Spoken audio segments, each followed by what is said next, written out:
Om Swastiastu, Assalamualaikum warahmatullahi wabarakatuh. Shalom, salam sejahtera, namo buddhaya, dan salam kebajikan untuk kita semua. Perkenalkan, nama saya Beatrix Heldiana Silaban dengan NIM 2409511119. Hari ini saya akan menjelaskan tentang CBL dari mata kuliah Ilmu Penyakit Bakteri dan Jamur. Adapun contoh kasus yang saya ambil yaitu dengan judul cemaran Salmonella sp pada saluran pencernaan itik Magelang dengan pemelihara intensif dan semi-intensif.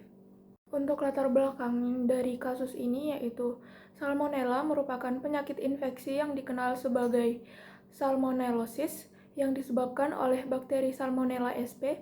Bakteri ini merupakan bakteri patogen enterik yang dapat menginfeksi saluran pencernaan hewan maupun manusia dan juga bersifat zoonosis.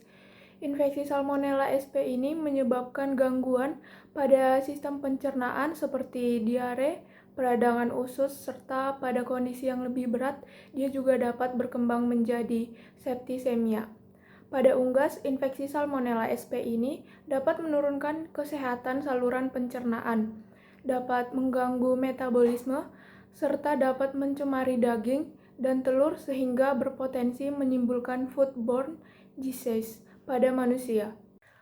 Untuk deskripsi kasusnya sendiri itu menggunakan hewan kasus berupa itik Magelang betina dewasa berumur lebih dari 6 bulan.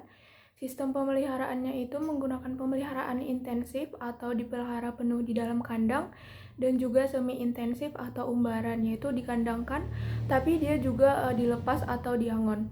Dan untuk lokasi penelitiannya itu di peternakan itik Magelang dengan 2 sistem pemeliharaan. Jumlah sampel yang digunakan ada 6 ekor itik Magelang, terdiri atas 3 ekor pemeliharaan intensif dan 3 ekor pemeliharaan semi-intensif. Jenis kasusnya yaitu pemeriksaan cemaran Salmonella sp dan profil mikroflora saluran pencernaan. Sampel pemeriksaannya itu digesta saluran pencernaan bagian usus atau duodenum. Dan penelitian ini itu merupakan pemeriksaan mikrobiologis untuk melihat cemaran Salmonella sp dan kondisi mikroflora ususnya. Jadi dia ini bukan merupakan laporan kasus penyakit klinis. Dan untuk kondisi klinis ternak, itik itu tidak menunjukkan gejala klinis infeksi Salmonella sp. Untuk metode dan hasil penelitian yaitu untuk pemeriksaan bakteriologi dari Salmonella sp ini, dia metodenya itu menggunakan sampel berupa digesta saluran pencernaan itik Magelang bagian usus atau duodenum. Lalu itik dipuasakan selama 8-12 jam sebelum pengambilan sampel. Pemeriksaan cemaran Salmonella sp ini juga mengacu pada SNI 28972008 yang artinya metode pemeriksaan Salmonella sp ini mengikuti standar nasional SNI sehingga prosedurnya dan hasil penelitiannya ini bersifat valid dan juga terstandarisasi. Untuk tahapan pemeriksaannya meliputi prapengayaan atau proses menghidupkan kembali bakteri Salmonella sp yang jumlahnya sedikit atau dalam kondisi stres atau lemah di dalam sampel. Selanjutnya ada pengayaan atau lanjutan setelah prapengayaan. Prosesnya itu memperbanyak bakteri Salmonella sp dan menekan pertumbuhan bakteri lain supaya Salmonella lebih mudah dideteksi. Lalu selanjutnya ada isolasi dan identifikasi serta uji biokimia. Lalu untuk hasilnya sendiri dia itu hasilnya seluruh sampel itik Magelang dari pemeliharaan intensif dan semi-intensif menunjukkan hasil negatif terhadap Salmonella sp dan juga dia tidak ditemukan pertumbuhan koloni Salmonella sp pada seluruh sampel yang diperiksa. Lalu untuk metode dan hasil yang selanjutnya itu menggunakan pemeriksaan total plate count atau TPC, yaitu digunakan untuk menghitung jumlah total bakteri hidup dalam sampel sehingga dapat menggambarkan kondisi mikroflora saluran pencernaan. Untuk metodenya itu digestanya ditimbang sebanyak 25 gram secara aseptik, kemudian sampelnya diencerkan menggunakan 0,1% buffer peptone water atau BPW hingga pengencerannya 10⁻⁻5. Lalu penanamannya itu dilakukan pada media plate count agar atau PCA secara duplo atau dilakukan secara 2 ulangan untuk sampel yang sama. lalu diinkubasi pada suhu 34-46 derajat Celcius selama 24-48 jam. Lalu perhitungan koloni dinyatakan dalam CFU atau Colony Forming Unit per mililiter. Untuk hasilnya sendiri yaitu jumlah total bakteri pada itik Magelang dengan pemeliharaan semi-intensif lebih tinggi secara signifikan atau P kurang dari 0,05 dibandingkan dengan pemeliharaan intensif.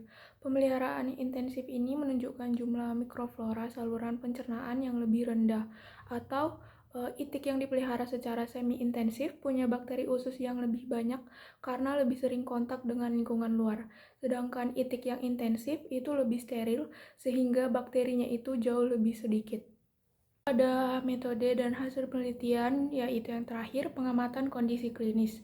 Metodenya itu menggunakan observasi dilakukan terhadap kondisi fisik dan kesehatan itik Magelang selama penelitian.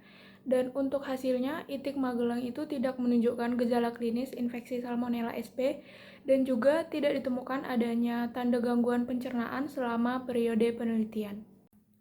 Untuk kesimpulannya sendiri, berdasarkan hasil penelitian, tidak ditemukan adanya cemaran Salmonella SP pada saluran pencernaan itik Magelang baik pada sistem pemeliharaan intensif maupun semi-intensif.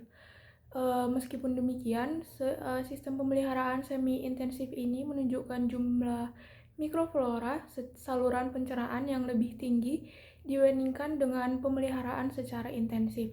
Perbedaan ini menunjukkan bahwa sistem pemeliharaan mempengaruhi keseimbangan mikroflora usus, namun tidak berpengaruh terhadap keberadaan Salmonella SP pada itik Magelang yang diteliti. Adapun untuk saran pencegahannya, yang pertama itu kita bisa dapat menjaga kebersihan kandang, peralatan, serta lingkungan pemeliharaan secara rutin. Kemudian bisa mengontrol kualitas pakan dan air minum agar tidak terkontaminasi bakteri patogen. Lalu bisa menerapkan biosecurity yang baik seperti pembatasan lalu lintas orang dan alat ke dalam kandang. Lalu bisa mengelola kelembapan kandang dan kebersihan feses untuk mencegah pertumbuhan bakteri dan juga bisa melakukan pemantauan kesehatan ternak serta pemeriksaan mikrobiologi secara berkala. Baik, sekian penjelasan yang dapat saya paparkan untuk teman-teman semua. Semoga dapat dimengerti dan mohon maaf apabila ada salah kata atau yang kurang berkenan. Terima kasih. Om Swastiastu. Assalamualaikum warahmatullahi wabarakatuh. Shalom sejahtera, shalom, namo buddhaya, dan salam kebajikan untuk kita semua.